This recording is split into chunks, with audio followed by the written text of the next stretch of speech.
In terms of research for Sesame Street, how did you go about that?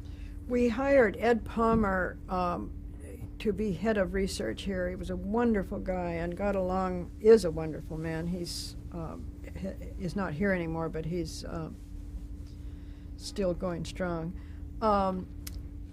He was from Oregon. He was a PhD, and he had done work with children and television.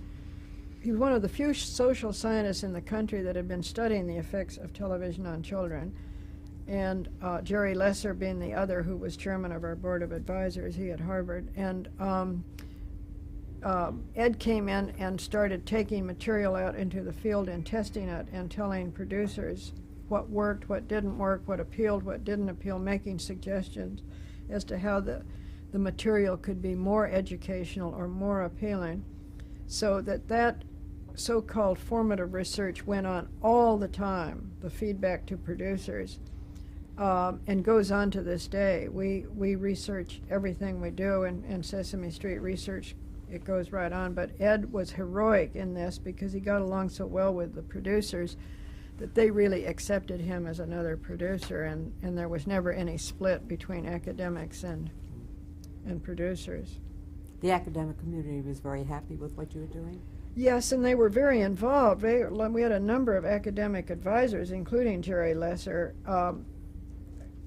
We went on the air within 2 or 3 months of these test shows in Philadelphia. We went on the air in late November of 1969, and the reception was so incredible that the press adored us, the parents adored us. Nothing like it had ever been on the air, and there has been very few television programs, and maybe it's the only one in history that got this kind of immense reaction. Not only from here, but all foreign governments and foreign broadcasters started coming to us. The Muppets were incredibly popular. The world had never seen them before in this way. I mean, they'd been on some commercials, they'd been on Ed Sullivan once in a while and an occasional special, but the Muppets became an absolute sensation overnight.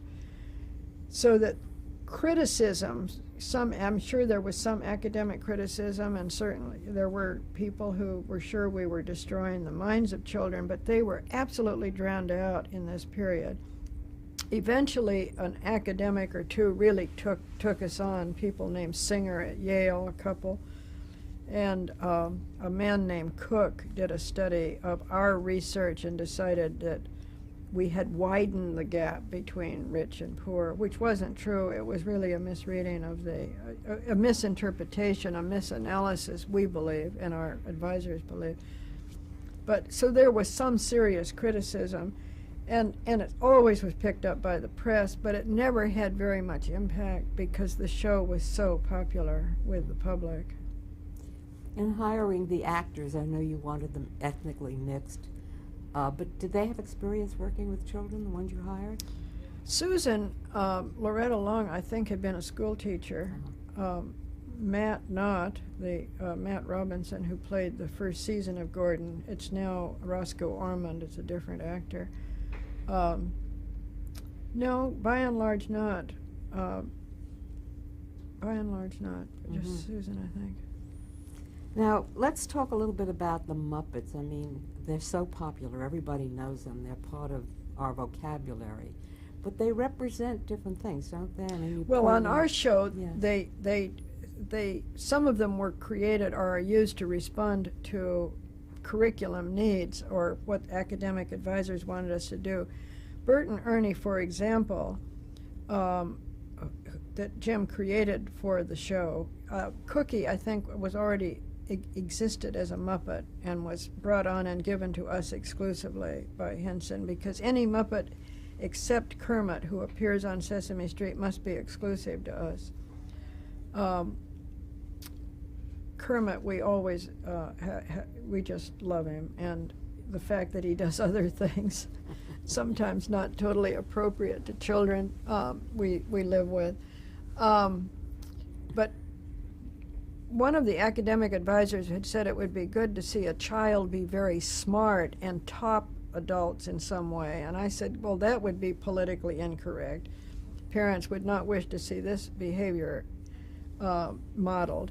But if you think of Bert and Ernie appear to be peers, but if you think of Ernie is the very clever child topping the very serious adult all the time, going at the end, always getting the best. So of Ernie, so they came out of this idea that there should be a child who was very smart, somewhat smarter than the adults around him.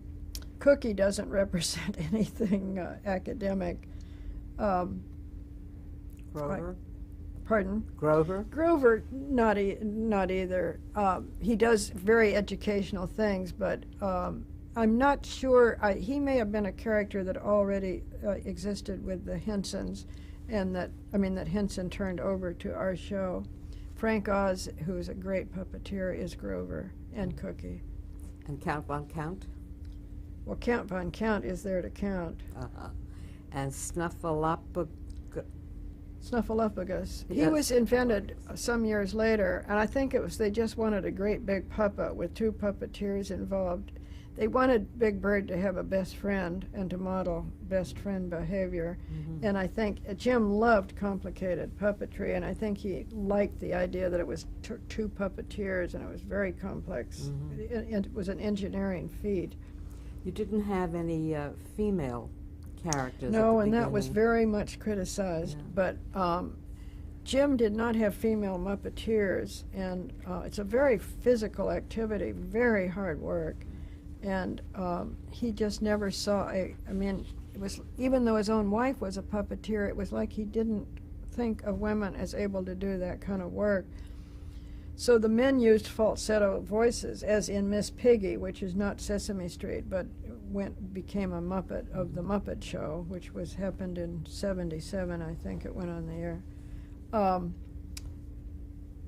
They did falsetto voices, which I didn't like. He didn't like the idea of a puppeteer manipulating the puppet and having an independent actor speaking.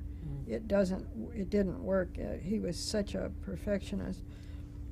So we had a terrible time, and it now came at us about that too, and a lot of women's groups, that we had no female, and women, just mothers, that we had no female puppets. We now have Zoe, and we have Betty Lou, and we have Rosita,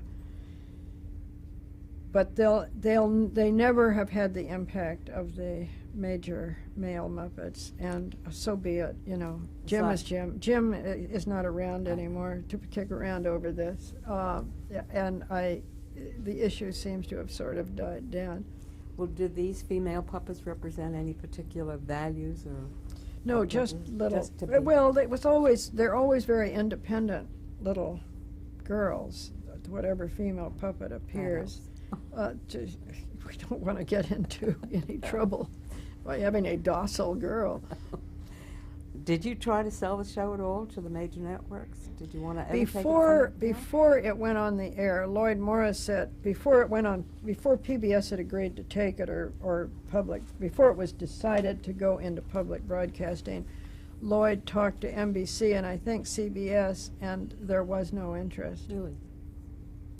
Afterwards there would have been, but it was Right. too late.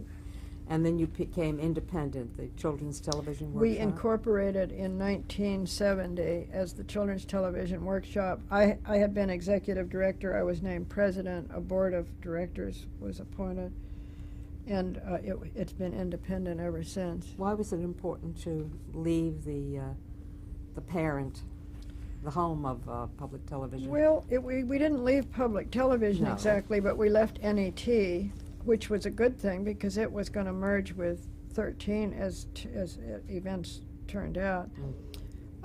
We just wanted to be free to be our own company and to do things in commercial television, which we have done occasionally. We've had programs, we have had specials on commercial television, and we had an HBO series, Encyclopedia. We just didn't want to be tied to any other entity. How did you work out the copyright issue with Jim Henson, who has done things that, apart from the Children's Television Workshop? Well, not with our Muppets. Not with your Muppets. No. A whole different set. They hold the copyright, but we share control of those Muppets. A lot of the charm of Sesame Street is based on its humor. I mean, it's a serious show in its intent, but it's got a very light touch which appeals to children and adults, and that, I take it, was intentional. Oh yes, that's in the original proposal and study, that that humor should be built, that the way Alice in Wonderland is, the humor is built on several levels.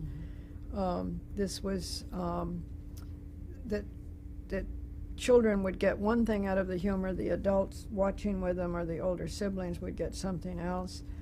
And we always meant there to be a lot of humor. We wanted adults to view this show and like this show. That was built in from the beginning. Now, I also noticed that you have had a lot of guest celebrities coming on the show. Yes, almost that was everybody. built in really to appeal to adults From more the than beginning, children. or did that come later? Oh, I think from the beginning, Yeah. pretty much. Political figures too? Not so much. I think Ethel Kennedy came on one time and read to kids, but those and Mrs. Bush came on and read to children, and Mrs. Clinton has been on. The Reagans were never interested in children. Really, I mean, it was the only administration that never paid any attention. Did the children cotton to these celebrities, or was that primarily for adult appeal? I think it's primarily for adult appeal that we do it. The children see it for its entertainment value. I mean, Lena Horne has been on. They may not know who Lena Horne is, but she's highly entertaining when she sings with Grover. Right. Now, in 1970, you were incorporating. We incorporated yes. as a CTW. And we needed a president. Were you interested in that job? But that's what I am. Oh, then why is this question here? No, I said I was executive director of CTW when it was semi-autonomous arm of NET, and was appointed president when we incorporated in 1970. Right. And you began getting Emmy I'm awards. not the president anymore. I should have not used the present tense. I was the president for 22 years. I'm now chairman of the executive committee, and there's a new president. And you're doing a lot of other things now. And I do other things. Yes. You got your first Emmy in 1970, but you must have how many Emmys at this point for? Oh, Sesame? I think many. 30, 40, 50, wow. I'm sure. I don't have them personally. They've been given to writers, to the producer over and over again for Best Children's Series. What effect did that have on funding? I've been inducted in the Television Hall of Fame, and I have received, I'm looking at those Emmys there and trying to remember what they are. One is, I think, for is an international Emmy that was given to me for, and one is, for Lifetime Achievement. I keep forgetting. Lifetime Achievement in Daytime Television. Pretty good. How did you get your funding for this after you broke away from NET? Well, the government went on funding us for a number of years, partially, and foundations stayed involved partially. We created what we called a non-broadcast materials division, which is licensing, and we started making money on books and records and toys. Not enough, alas. So we were very dependent on the government for a number, until 1980 maybe, when our licensing income started really shooting up, and we were able to become independent. I went it's a sort of interesting thing, an aside, in 1974 or 3, just before Watergate broke, 1973, really broke open, I went to see Barry Goldwater, also from the senator from Arizona, to ask his help because Caspar Weinberger, who was head of HEW, wanted to cut off all funding to Sesame Street as to all programming. The government did not want to fund individual programs anymore. And so I went to see Barry to ask him to intervene, and he was the one person that had started mentioning Watergate as not, he said there's a bad smell about Watergate, said it on television, which got the White House very upset because it was the first Republican to break ranks. And he wrote Weinberger and said, keep on funding Sesame Street, in effect. And they did. And I said to Barry, we will start phasing the government funding down. I gave him a chart of how the government funding, as we would phase in licensing income. So he gave that chart to Weinberger and said, take care of them until they're self-supporting. So I don't know what would have happened had I not known Barry and he hadn't intervened. And it is self-supporting at this point. Oh, yeah. The public, PBS gives it a small license, small compared to our cost licensing fee, a few $1 million. The costs are in the 20s now to make this show every year. Because we still do research, we have to do outreach, but just the production costs are very high, and we pay by far we pay much better than 2/3 of that, 3/4 probably. And you don't do repeats. Everyone is original.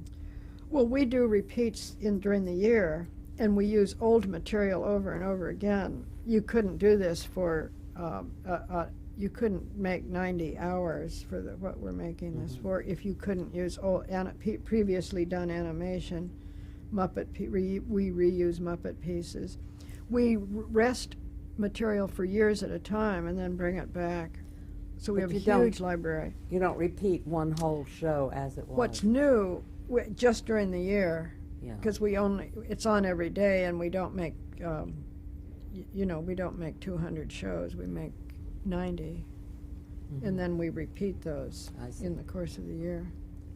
Now, in addition to teaching numbers and letters and words, you have been teaching values. You mentioned that. In 1983, one of the cast members, Will Lee, who had played Mr. Hooper, he died. How did you deal with that? Well, we decided to tell children that he had died and to enact it on Sesame Street, and nothing like that had ever been done before. We had lots of advisors come in on how to do it. And mainly we said, Big Bird said, but he'll be back, won't he? And someone said, no, Big Bird, Mr. Hooper will not be coming back. So we made clear what death was. We said Mr. Hooper died. And Big Bird said, but he'll come back, won't he? And the answer was no, he will not come back. Everyone in the cast cried during the taping of that. It's very moving to watch it. I saw it recently again. And so we really, and of course we've had the birth of a baby. We've had marriage and birth because Maria and Luis got married, and Maria had a baby. She did in real life as well, at the same time. And in fact, her child was on Sesame Street for a long time. Now the child's portrayed by an actor. Have you ever aired anything that you thought was inappropriate, in retrospect? Well, no, we thought of dealing with divorce once, but when we tested it, we found children didn't like it at all, so we did not go ahead with it. No, appropriate, never. There have been things I haven't liked, but not because they were inappropriate. I see. And you're constantly reevaluating the... Yes, and we if anything, if we think in any way a child is being frightened by what we're doing, or, I mean, if one child you can't really do anything about, but in the test groups, Maurice Sendak did a animation for us once, and it was just knockout, as Maurice Sendak's work is, but it's monsters, and we started getting reports that children were being freaked out by this number 8. It was on the number 8 So we tested it in daycare, and indeed, children were freaked out, so we pulled it right away. So when we get any sense that we're doing something that is scaring some number of children, we would pull it right away. Aside from slowing down the pace from the frantic, almost subliminal cutting at the beginning, how has the format changed? Well, I don't think the format has changed so much. We're now talking about changes for next year in which the format won't change so much, but there will be children's attention lag at about 45 minutes into it. So we've decided to do something, to create a show within a show that will be called Elmo's World. And that will be something quite different with Elmo, so that children will come back to it, and then it will close in Sesame Street, will close it out. But we talk every year about what should be done, and I still push a great deal for certain changes, sometimes wrong-headedly. I mean, I have virtually made them do things that weren't right, that didn't work the way I wanted them to work. For example, to have material on that appeals to 5-year-olds more, because children around 4 stop watching because they say this is a baby show. Well, it turns out that's a mistake, because children at home in this day and age are children from 0 to 3. They start going to school around 3 now. And so material that skews young is a lot better than material skewing older. And so I just made a mistake in trying to solve a problem. You have appealed to older children in other broadcasts. I mean, the Electric Company. But they're designed for older. Yes. Yeah. This is still known. You can't fool a little kid. They know this is a little kid show. When Electric Company came on, we started working on that right after Sesame Street went on the air, because we knew the federal government was going to take a big interest in literacy. No, wait. Yes, Nixon had been elected, because literacy was one of the Nixon era's things, the right to read. And indeed, federal money was available to help us start the Electric Company, as well as foundation money. And Sam Gibbon, who had been on Sesame Street, went over and developed that show, which was created for 6 to 9-year-olds. And then we got that on the air and tried to keep both of those shows running. And Electric Company ran for a number of years, but it got to a point where we knew we could not keep both shows going.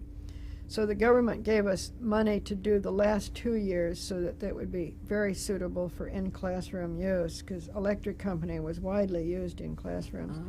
So we had 2 seasons as a farewell 2 seasons.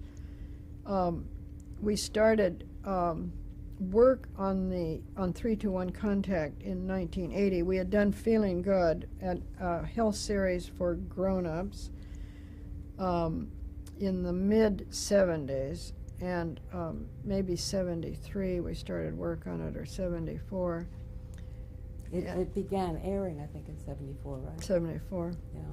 And it was not greeted well. It was an hour for adults, and it was, we just didn't get it right. And after 4 weeks of airing, I said, why don't we take it off the air and change it to a half-hour format and get someone like Dick Cavett, who is what we got, to come in and host it. And it made a much better show. That's what we did, and it made a much better show and was much better received. And we went, in which it taught about health to adults. It was, the problem with doing material for adults where you want to get poor people as well as middle class and affluent watching is the levels of knowledge and interest are just different once you get into big gaps in income and education. That's not true with little kids. That's why it's so easy to program for all socioeconomic groups if you're doing preschool. It's not so easy to do that when you're trying to do information for adults. So that show was on the air for just a year, and then we did Best of Families, which was a history, a social history of in New York set in the turn of the century. And it was about 6 or 7 episodes, drama. It was a Ethel Wynant, who was a great drama producer, came in and did that for us. The show was a B or a B plus, the episodes. It never quite, we wrote an original book. We were trying to teach what it was like to live in that era in New York. So that was the educational goal.